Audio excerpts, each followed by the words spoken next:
Bapak Ibu yang terkasih di dalam nama Tuhan kita Yesus Kristus, Shalom bagi kita semua dimanapun kita berada pada saat ini.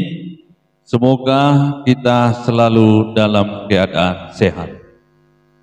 Sebelum kita memulai aktivitas kita di dalam satu hari ini, marilah terlebih dahulu kita membuka hati kita untuk disapa oleh firman Tuhan. Marilah kita berdoa. Bapa yang baik, Bapa yang kekal, puji syukur kepadamu Tuhan atas semua kebaikan-Mu kepada kami, hingga kami dapat menikmati hari yang baru dan napas kehidupan hingga pada saat ini. Semuanya itu adalah bukti kemurahan dan kebaikan-Mu.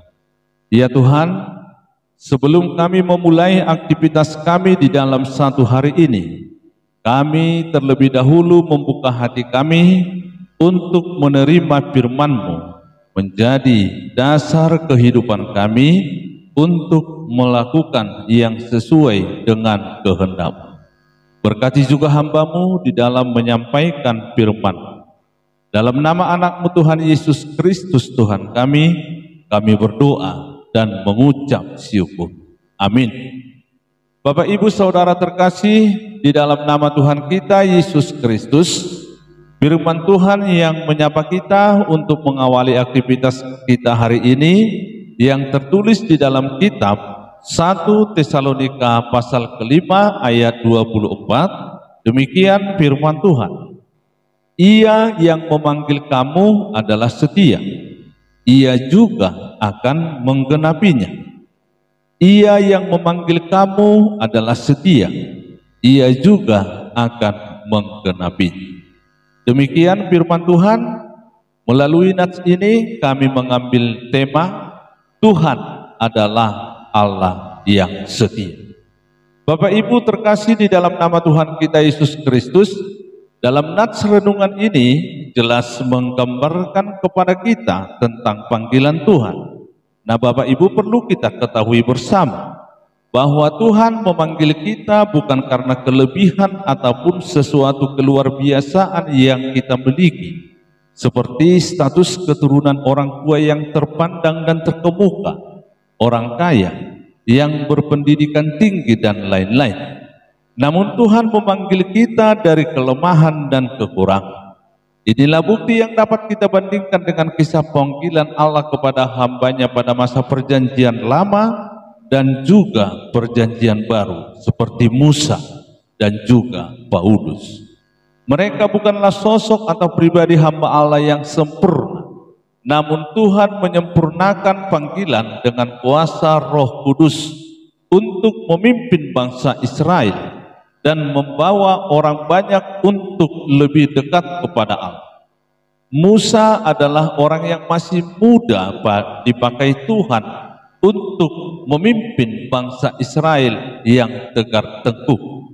Paulus yang dikenal sebagai pembunuh umat Kristen pada masa itu dipakai Tuhan menjadi hambanya. Perlu juga kita ketahui bahwa panggilan Tuhan bukanlah panggilan yang bersifat manusiawi hanya melihat dari penampilan luar, termasuk paras wajah, harta, dan kekayaan. Namun Tuhan melihat hati yang ikhlas dalam melakukan pekerjaan. Bandingkan panggilan Daud menjadi raja yang diurapi oleh Samuel. Dia bekerja dengan sungguh-sungguh, bahkan melindungi kawanan domba dari singa-singa dan binatang buas. Bapak Ibu Saudara yang terkasih, Tuhan memanggil, artinya umat memasuki persekutuan yang intim dengannya. Panggilan yang menuntut perubahan dan mempersiapkan diri untuk menghadapi tantangan. Bersedia memikul salib Kristus, hidup bagaikan domba di tengah-tengah serigala yang penuh tantangan. Artinya, panggilan itu adalah langkah awal bagi kita untuk mempersilahkan Tuhan bekerja di dalam hidup kita, memimpin dan menuntun kita menuju kebenaran dan kekekalan. Kalau kita kembali memahami firman Tuhan yang tertulis di dalam Mazmur 23 dan juga di Yohanes 10 tentang Yesus adalah gembala yang baik. Di sana jelas diajarkan kepada kita bahwa di dalam persekutuan dengan Tuhan kita takkan kekurangan satu apapun. Ia membaringkan aku di padang rumput yang hijau, menyegarkan jiwaku, menyediakan hidangan, diam dalam rumah Tuhan sepanjang masa, dan berkorban untuk dombanya. Intinya, keindahan hidup itu hanya dapat kita rasakan dalam persekutuan dengan Tuhan. Ia sungguh baik, tidak akan membiarkan kita. Panggilan Tuhan adalah sebagai bukti kasih setianya akan dunia ini. Di dalam Matius 28 ayat 20 dan di Yohanes 14 ayat 16 Tuhan berkata, Aku akan menyertai dan memberikan roh penolong sampai kepada akhir zaman.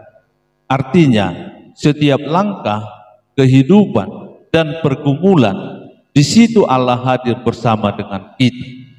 Tanpa Tuhan, kita tidak dapat berbuat apa-apa.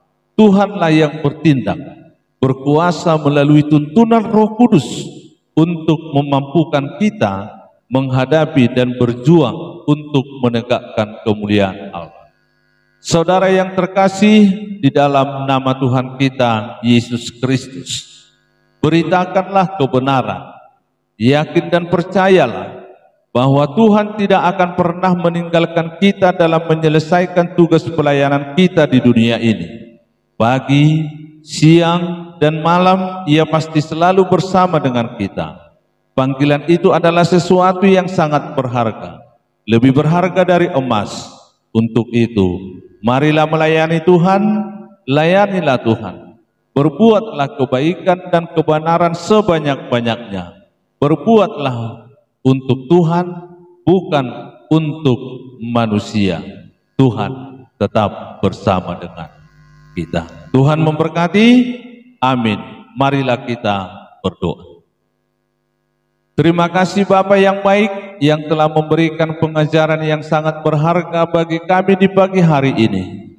Melalui nats renungan yang telah kami dengarkan. Firman-Mu yang mengajarkan tentang kasih dan kesetiaan-Mu sebagai bukti bahwa Engkau Bapa tidak akan meninggalkan, membiarkan kami sendirian di dalam hidup ini. Tuntun kami Tuhan dengan kuasa Roh Kudus-Mu di tengah sulitnya kehidupan yang kami hadapi saat ini. Jangan biarkan iblis-iblis merusak tatanan kehidupan umat-Mu. Namun, bantulah kami Tuhan untuk memperbaiki semuanya ini, agar tercipta kedamaian dan sukacita. Ya Tuhan, kami juga berdoa kepada negara kami, gereja-Mu, dan seluruh jemaat. Sertailah kami Tuhan senantiasa di dalam kasih-Mu. Inilah doa dan permohonan kami yang kami sampaikan hanya di dalam anak-Mu Tuhan Yesus Kristus Tuhan kami. Amin. Kasih karunia dari Tuhan kita Yesus Kristus, anugerah dari Allah Bapa, dan persekutuan Roh Kudus kiranya menyertai kita semua. Amin. Selamat beraktivitas bagi kita semua di dalam satu hari ini. Tuhan Yesus memberkati. Shalom.